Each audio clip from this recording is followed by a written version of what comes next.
maybe the most exciting project that I've been involved in over the last 10 years at least is actually something which ended up as a failure.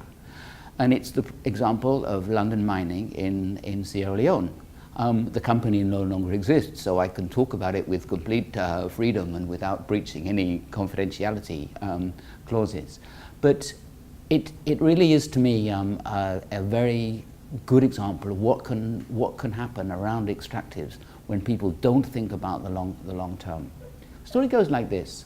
Once upon a time, long ago in the colonial past, there was an iron ore mine 30 miles from the coast, and they built a railway to service that iron ore mine and enable its product to be exported. Way back in the 60s and 70s, that mine ceased to function.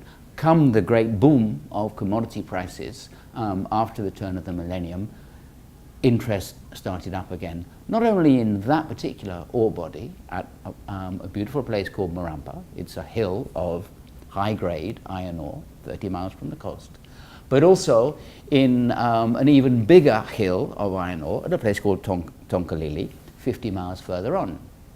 What happened was that the government, in their wisdom, gave the license to Marampa, the mine, to one company, and gave the license to the railway to another company, who pushed it on to exploit the larger iron ore body at Tonkalili.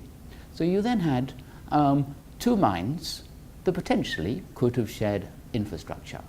What happened? They did not share infrastructure. And you've only got to look now at what happened to those two companies. Evaporated.